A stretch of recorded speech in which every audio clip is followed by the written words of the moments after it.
ناظرین، آپ پروگرام دیکھ رہے ہیں پاکستان ٹوڈے اور میں ہوں آپ کا ہوسٹ اقبال شاہد۔ میرے ساتھ موجود ہیں آغا باقر صاحب، سینئر تجزیہ کار اور ماہر قانون بھی ہیں، اور ہمارے ساتھ موجود ہوں گے بریگیڈیئر غضنفر سید صاحب اور چودھری عدنان صاحب، ایم پی پارلیمنٹ سیکرٹری۔ آج آئی ایس پی آر کے میجر جنرل بابر افتخار نے ایک بھرپور پریس کانفرنس کی ہے، جہاں انہوں نے واضح طور پر کہا ہے کہ پاک سعودیہ تعلقات پر کسی کو شک نہیں ہونا چاہیے۔ تمام عالم اسلام جو ہے وہ انہی کی مرکزیت میں ہی وہ متحد ہے، اور یہ کہ کسی کو بھی اس سلسلے میں کسی قسم کا کوئی شک شبہ نہیں ہونا چاہیے۔ ہمارے سعودی عرب کے ساتھ بہت ہی بران تعلقات ہیں۔ اور دوسری خبر جس پر ہم ڈسکس کریں گے کہ آخر کا بی آر ٹی 3 سال کے عرصے کے بعد وہ آج وزیر اعظم پاکستان عمران خان اس کا افتتاح کر دیا ہے۔ بلال بھٹو زرداری صاحب آج سخت غصے میں تھے، کیونکہ آپ نے دیکھا کہ Karachi registry supreme court of Pakistan کی چیف جسٹس نے جب وہاں سماعت کی ہے، اور بڑی لمبی سماعت ہوئی کراچی بارش کے بعد، وہاں انفراسٹرکچر کے متعلق، گوڈ گاس کے متعلق جو ان کے آبزرویشنز تھیں، اس پر پھر وزیر قانون اور اٹارنی جنرل وزیر اعظم پاکستان سے ملاقات کی آج۔ اس کانسیکوینسز جو ہیں جو بھی ہوں، لیکن اس کے میں سمجھ رد عمل کے طور پر بلال بھٹو زرداری صاحب بہت لمبی پریس کانفرنس کی ہے اور بڑے غصے کا اظہار کیا ہے، اور کہ اگر وفاق نے کسی قسم کی کوئی مہم جوئی کی تو پھر یہ ہے کہ انہوں نے یہ بھی کہا، بڑی حیران کن بات ہے، یا ساتھ انہوں نے یہ بھی کہا کہ انہوں نے عدالتی کور بھی دے دیا گیا تو ذوالفقار علی بھٹو صاحب کے جو جوڈیشل مرڈر کے بعد یہ سب سے اہم بات ہوگی، اور ہم اس پر احتجاج ہیں۔ یہ ہمارے موضوع رہیں گے آغا باقر صاحب۔ سب سے پہلے تو یہ ہے کہ آئی ایس پی آر کو آج باقاعدہ طور پر، کیونکہ سعودیہ کے ساتھ ہمارے تعلقات سب کو پتہ ہے کہ وہاں خانہ کعبہ ہے، مدینہ منورہ ہے، نبی کے صلی اللہ علیہ وسلم آخری زمان، یعنی وہ ہماری بڑی پیاری دھرتی ہے، متبرک ہے۔ تو پچھلے دنوں شاہ محمود قریشی صاحب کے بیان نے ایک بہت بڑی میں سمجھتا ہوں ہلچل مچائی، جہاں انہوں نے کہا کہ ہم ان کا 1 بلین جو ہے وہ قرضہ بھی واپس کر رہے ہیں۔ سردموری کی وجہ یہ تھی کہ کشمیر پر، یعنی آپ نے دیکھا کہ تقریباً 1 سال ہونے کو تھا، اور 5 اگست کو پوری پاکستانی قوم سڑکوں پر تھی ان کے دکھ کے ساتھ اظہار یکجہتی کے لیے، کہ 1 سال میں پوری دنیا کو کوئی اثر ہی نہیں ہو رہا، نہ یونائٹڈ نیشن کو ہو رہا ہے، نہ سویلائز دنیا کو، اور نہ یعنی یہ دنیا کا جو انصاف کرنے والا یونائٹڈ نیشن ہے یا کوئی بھی ہے، ایون دن کہ OIC مسلمان ممالک نے بھی ہمارا ساتھ نہیں دیا۔ اور خاص طور پر سعودی عرب کے متعلق جو انہوں نے باتیں کی وہ یہ تھیں کہ بھی جب ترکی، ملائیشیا اور اس قسم کی یعنی ملکوں کے ساتھ ہمارے تعلقات تھوڑے سے بہتر ہوئے، تو پھر یہ کہ سعودی عرب نے کہا، اور امداد بھی ان کے بقول ہماری بند کر دی گئی ہے اور قرضہ واپس مانگ لیا گیا، اور جو سہولتیں تھیں وہ بھی وہ پائپ لائن میں ہیں کہ بند ہیں یا کیا ہیں۔ حالانکہ آپ کو آغا صاحب یاد ہوگا کہ ملائیشیا میں مہاتر محمد کے جو ایک کانفرنس ہوئی تھی، اس میں سعودی عرب کے کہنے پر یا منع کرنے پر پاکستان نے بڑے بادل ناخواستہ وہاں شرکت نہیں کی تھی، جس کا ان دونوں رہنماؤں نے بھی، یعنی ترکی کے صدر جو تھے طیب اردگان نے بھی اور انہوں نے بھی ظاہر ہے کہنا کیا تھا، لیکن افسردگی کا اظہار بھی کیا تھا۔ اب یہ نئے سینیریو میں جو پریس کانفرنس ہے اور آرمی چیف کا دورہ بھی جلدی ہی سعودی عرب ایکسپیکٹڈ ہے، کیا کہیں گے؟ بسم اللہ الرحمن الرحیم۔ Thank you very much. آپ نے بڑا ایک خاص طور پہ ایک بڑا سینسٹیو موضوع ہے جس کے اوپر بات کی جا رہی ہے۔ نارملی جب ہم دیکھتے ہیں تو فارن پالیسی جو ہے اس کے جو کانٹورز ہیں، اس کے جو انیشیٹوز ہیں، اس کی جو پرائورٹیز ہیں، وہ ہمیشہ ہر ملک جو ہے اس کے لیے سینسٹیو ہوتے ہیں، اور بہت ساری ایسے لوگ جو ہیں جو فارن پالیسی کو نہیں بھی سمجھتے، ہم دیکھتے ہیں کہ وہ اس کے اوپر بھی بات کر رہے ہوتے ہیں۔ بہت ساری انسائڈ سٹوریز ہوتی ہیں، بہت ساری آپ کی پرائورٹیز ہوتی ہیں، آپ نے فوکس کرنا ہوتا ہے۔ لیکن یہ انڈیویجول نہیں ہے، آئی ایس پی آر کا آپ کو پتا ہے کہ ان کا جو بات کرنی ہے وہ ایک اسپیشل کانسیکوینس۔ بریگیڈیئر غضنفر سید صاحب لائن پر ہیں، یہ پھر آپ ذرا ان سے ہم بات کر لیتے ہیں تو پھر دیکھتے ہیں۔ بریگیڈیئر صاحب السلام علیکم۔ بریگیڈیئر صاحب السلام علیکم۔ وعلیکم السلام سر بہت شکریہ، آپ نے ہمیں ٹائم دیا۔ تو بریگیڈیئر صاحب آج آئی ایس پی آر کی جو پریس کانفرنس ہے جنرل صاحب کی، بابر افتخار صاحب کی، وہ ڈسکس ہونے جا رہی ہے۔ انہوں نے بڑا وضاحت سے یہ بڑی کمپریہنسو اس کو آپ کہہ سکتے ہیں کہ پریس کانفرنس دی، کہا کہ سعودی عرب کے ساتھ پاکستان کے تعلقات کو پر کسی کو شک نہیں ہونا چاہیے، کہ وہی بہت مضبوط تعلقات ہیں اور اس پر تو کوئی سوال بھی نہیں اٹھنا چاہیے۔ اس پر تھوڑا سا دیجیے۔ یا اصل میں آپ نے جیسے پہلے اپنے انٹروڈکشن میں بھی کہا کہ جو پاکستان میں شاہ محمود قریشی صاحب نے OIC کے حوالے سے جو بیان کیا تھا، اس کے اوپر سعودی عرب کا ریئیکشن کے طور پہ یہ چیزیں سامنے آ رہی ہیں، جہاں پہ ڈیفرڈ پیمنٹ کی آئل کی اور 3 ارب کی واپسی میں سے جس میں 1 ارب پاکستان واپس کر چکا ہے، اس کا بھی ذکر ہو رہا ہے. اب اصولی طور پر بھی اگر پاکستان او آئی سی کی کردار کی بات کرتا ہے تو او آئی سی میں ایک سعودی عرب تو ہے نہیں، دیر آر 54 کنٹری جو او آئی سی میں شامل ہیں، اور او آئی سی کی اگر کردار کے اوپر یا او آئی سی کے اوپر پاکستان یہ چیز کہتا ہے کہ جی آپ نے کشمیر کے معاملے کو سیریسلی نہیں لیا ہے، تو میرا خیال اس میں کوئی حقیقت سے چھپی ہوئی بات نہیں ہے. 100% کے مسلمانوں کا مسئلہ صرف ہمارا ہی تو نہیں ہے، ہم تو ان کا مسئلہ بھی ہو، کسی فلسطین کا ہو، کہیں شام کا ہو، عراق کا ہو، ہم تو کود پڑتے ہیں آپ کے سامنے. کیا ہم ہمیشہ اس مسئلے کو دنیا کے سامنے پیش کرتے رہے ہیں، چاہے فلسطین کا مسئلہ ہو، ایون آپ کو وہاں یاد ہے عراق ایران کی وار کے درمیان بھی پاکستان میں اسلم بیگ صاحب جو تھے وہ چیف آرمی اسٹاف تھے، تو ہم نے اس زمانے میں بھی ایک ملک کی سائڈ لینے کی کوشش کی جو ہونا نہیں چاہیے تھا، کیونکہ اگر 2 ملکوں کے درمیان اس طرح لڑائی چل رہی ہے تو اس کو 2 مسلمان ممالک کے دور میں تو آپ اس کو نیوٹرل اینگل سے دیکھیں. جیسے ابھی آپ دیکھیے سعودی عرب کی اور یمن کی اگر کشمکش ہوئی، چپکلش ہوئی اور وہاں جنگ چل رہی ہے تو پاکستان نے اس میں بڑا سودی موقف اختیار کیا کہ ہم اس کے اندر حصہ نہیں لے سکتے. ہاں اگر مکہ مدینہ کو کوئی ہو تو ہم اس میں شامل ہوں گے. کیونکہ بات فارن پالیسی کی ہو رہی ہے تو اس کے حوالے سے اگر ہم بات کریں تو اس میں تو کوئی ڈھکی چھپی بات نہیں کہ پاکستان اور سعودی عرب کے تعلقات جو ہیں وہ بہت دیرینہ رہے ہیں، بڑے قریب رہے ہیں، اور یہ میں یہ کہنے میں بھی کوئی احتجاج نہیں ہے کہ سعودی عرب نے مشکل اوقات میں پاکستان کی مدد بھی بہت کی. ایسے ہی سعودی عرب کو یہ نہیں چاہیے کہ میرے خیال میں کہ جی او آئی سی کے کردار پہ بات ہو تو آپ اس کے سعودی عرب کے حساب سے اس چیز کو ویو کرنا شروع کر دیں. لیکن چونکہ سعودی عرب کے اندر ٹریڈیشنلی اگر آپ دیکھیں تو کنزرویٹو ایک ایسی لیڈرشپ رہی ہے جو لوگ 60 70 80 سال سے اوپر کے ہوتے تھے، جن کی اورینٹیشن جو تھی وہ کنزرویٹو اورینٹیشن ہوتی تھی، اور سعودی عرب کا جو ایک ٹپیکل تشخص تھا اس کو لے کے وہ آگے چلتے تھے. اب شاہ سلمان جو یہاں جو لیڈرشپ سعودی عرب کے اندر جو چینج لیڈرشپ کی ہوئی ہے اور اس کے بعد جو کچھ ایسے واقعات سعودی عرب کے اندر ہوئے ہیں تو ان پہ سعودی عرب کی لیڈرشپ تو بھی بہت بڑے سوالات ہوتے ہیں. لیکن بریگیڈیئر صاحب یہ تو بلکہ بڑا اچھا ہمیں لگ رہا تھا کہ محمد بن سلیمان کی گاڑی بھی ہمارے وزیر اعظم نے خود چلائی. پھر سافٹ انٹرونشن کہہ سکتے ہیں یا ثالثی کہہ سکتے ہیں کہ ایران اور سعودی عرب کے درمیان جو ایک چھوٹی سی کوشش پاکستان کی بھی پازیٹیو رہی ہے، تو ایک دم کیا ہوا یہ؟ میں یہی عرض کر رہا ہوں نا کہ وہاں پہ اس وقت جو لیڈرشپ کا اسٹرکچر ہے وہ اگر یہ بیان دے کہ میں سعودی عرب کو یورپ کی طرح بنانا چاہتا ہوں تو آپ اس کے اندر جو چینج آف لیڈرشپ اور چینج آف پرسپشن ہے اس کے اندر پرسپشن کے اندر کیا چیز آپ کے سامنے آئے گی؟ یہ آئی کہ سعودی عرب کی ڈیپینڈنسی امریکہ پہ اور ویسٹرن کنٹریز کے اوپر روز آنا جو ہے بڑھتی جائے گی، اور پہلے بھی وہ موجود ہے. دوسری تاریخ میں پہلی دفعہ ہوا ہے کہ Indian army officer, air force کے آفیسر 112 آفیسر انہیں جا کے سعودی عرب کے اندر لینڈ کیا ہے، اور سعودی عرب نے اگر پاکستان کے ساتھ بریگیڈیئر صاحب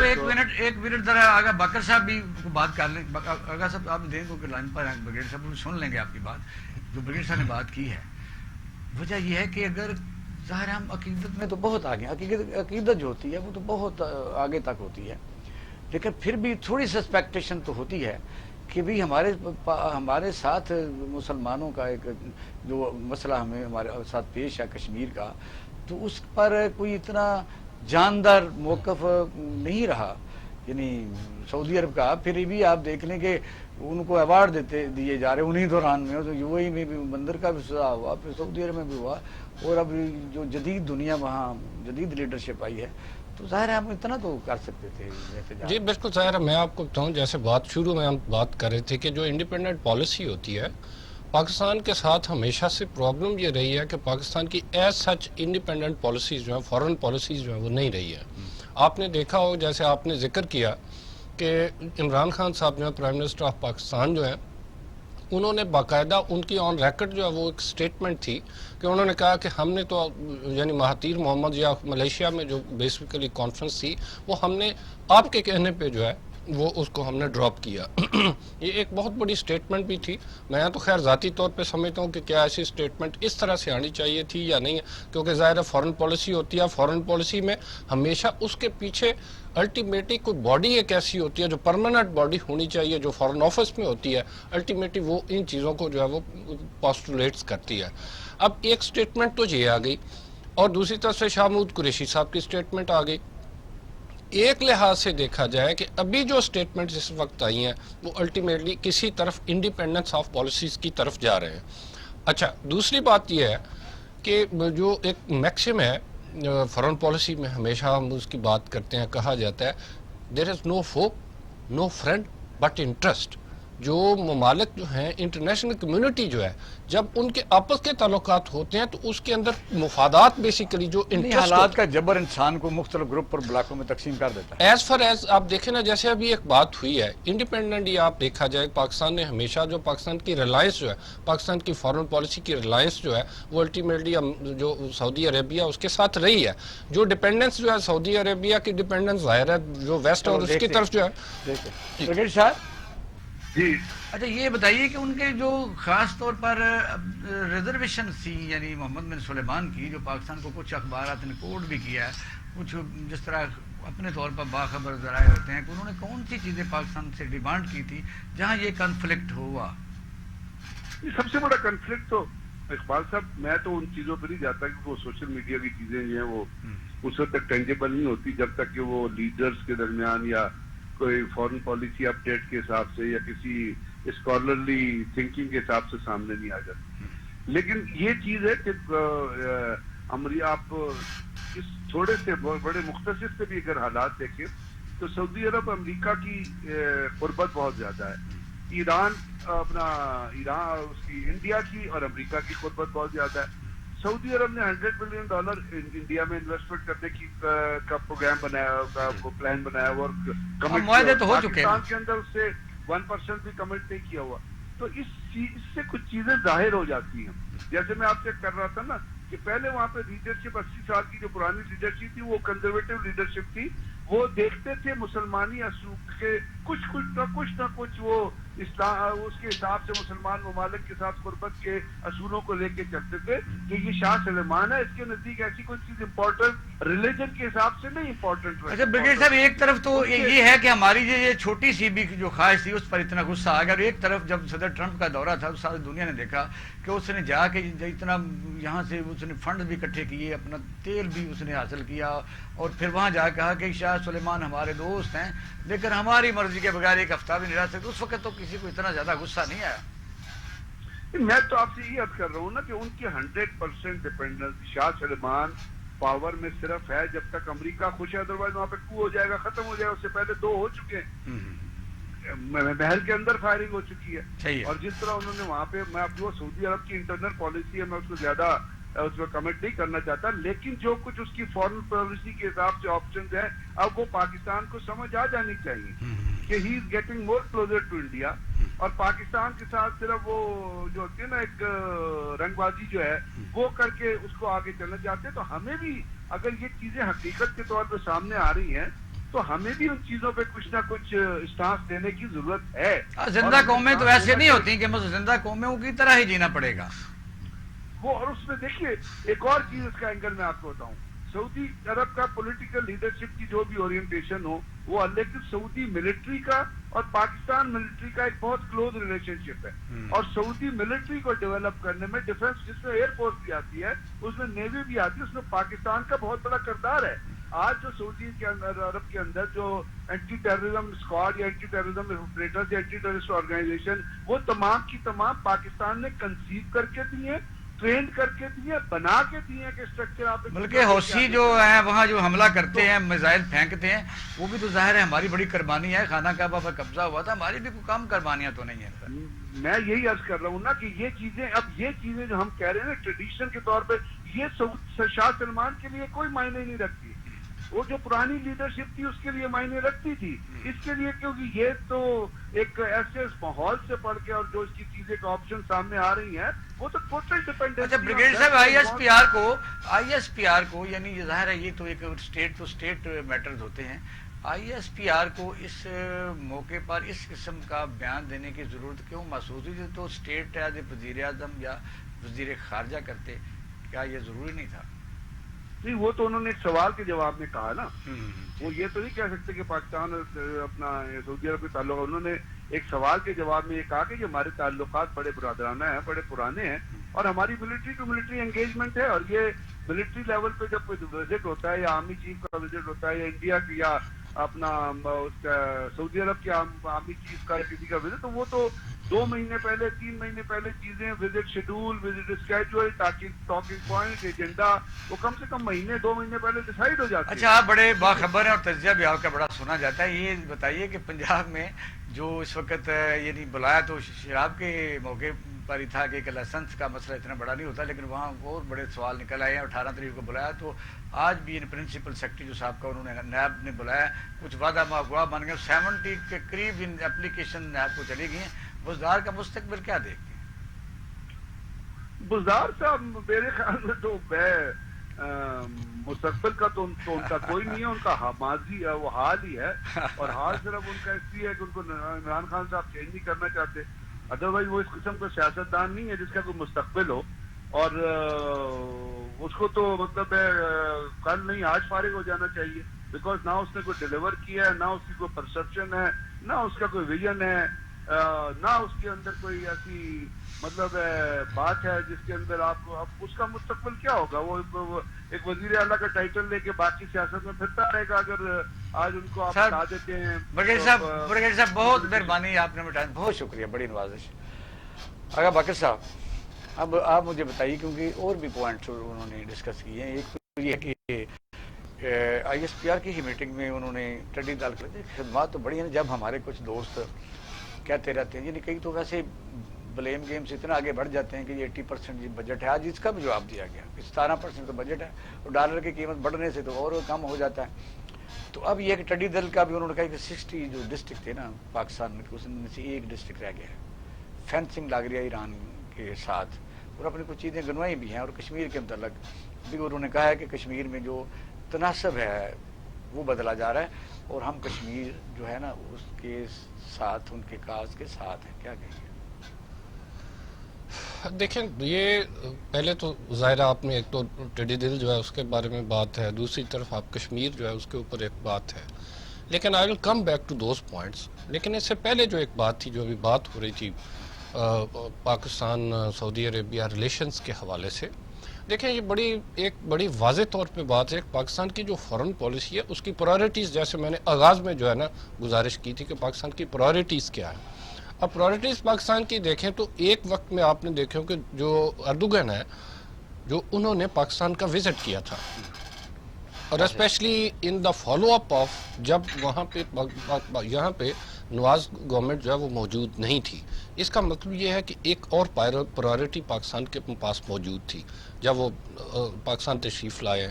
اس کا مطلب ہمارے پاس ایک بات ایسی موجود، ایک آپشن ہمارے پاس موجود تھا، اور اگر آپ کو یاد ہو تو جو سب سے زیادہ جو انوائے ہوئے تھے وہ اس میں، جب ہم وہاں پہ نہیں گئے ملیشیا میں، تو الٹیمیٹلی جو سب سے زیادہ انوائس جو ہے وہ آئی تھی وہ ٹرکی کی طرف سے آئی تھی۔ اب اس وقت ہماری جو فارن پالیسی ہے، چونکہ because we put all eggs in one basket, اور ہم نے اپنی فارن پالیسی کو اتنا لاپ سائڈڈ کر لیا، برادران تعلقات اپنی جگہ پہ ہیں لیکن قوموں کا اپنا انٹرسٹ ہوتا ہے،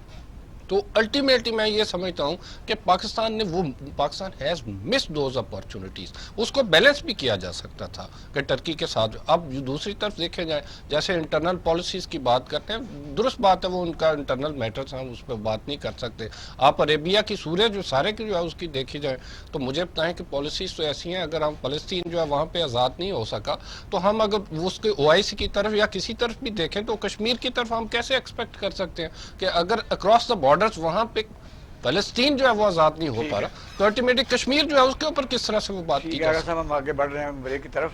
اگلا ناظرین ہم بریک کی طرف جا رہے ہیں، موضوع ہم ڈسکس کریں گے کہ آخر کار 3 سال کے عرصے کے بعد پشاور BRT کا افتتاح کر دیا گیا ہے، اور وہ بھی ایک شاندار ڈیلے کیوں ہوا، اس کے خلاف تحقیقات ہو رہی ہیں، اس کا کیا ہوگا، اس پر بات کریں گے آفٹر شارٹ۔ ہمارے ساتھ رہیے۔